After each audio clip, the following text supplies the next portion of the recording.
করোনাকালের পর থেকে ভারত বাংলাদেশ সীমান্তের মহদীপুর স্থলবন্দর দিয়ে আমদানি রপ্তানি অনেকটাই কমে এসেছে।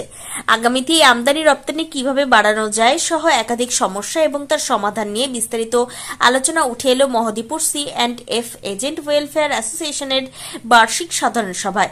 শুক্রবার দুপুরে ভারত বাংলাদেশ সীমান্তের মহদীপুর স্থলবন্দরে এক্সপোর্ট অ্যাসোসিয়েশনের সভাকক্ষে অনুষ্ঠিত হয় এই আলোচনা সভা।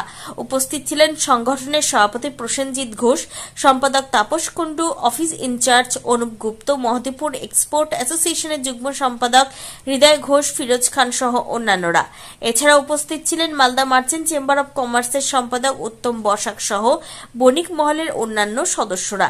এই বিষয়ে C&F এজেন্ট ওয়েলফেয়ার অ্যাসোসিয়েশনের সভাপতি প্রসেনজিৎ ঘোষ জানান, আজ সংগঠনের বার্ষিক সাধারণ সভা অনুষ্ঠিত হল।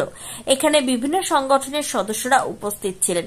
সীমান্তের বিভিন্ন সমস্যা এবং সমাধান নিয়ে বিস্তার আলোচনা করা হয়। 23-2024 বার্ষিক সাধারণ সভা আমাদের C&F ওয়েলফেয়ার অ্যাসোসিয়েশনে অনুষ্ঠিত হলো। আজকে আমাদের বিভিন্ন রকম আলোচনার মারফতে যে আরও কীভাবে উন্নত এক্সপোর্ট বা বর্ডারের কীভাবে উন্নত করা যায় সেগুলো বিষয় নিয়ে আজকে আমাদের সাধারণ মেম্বার বা সাধারণ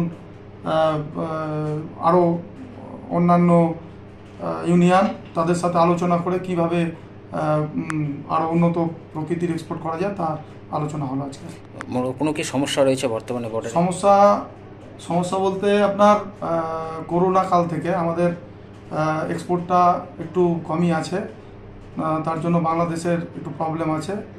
তো বাংলাদেশের সাথে আলোচনা করে আমরা বিভিন্ন রকমের পদক্ষেপ গ্রহণ করব এবং আমাদের বর্ডারে ICP যেই প্রকল্প একটা তৈরি হচ্ছে বেশ কয়েকদিন ধরে আলোচিত ছিল, তার জন্য আমাদের এখানে আর্থিক বরাদ্দও হয়েছে।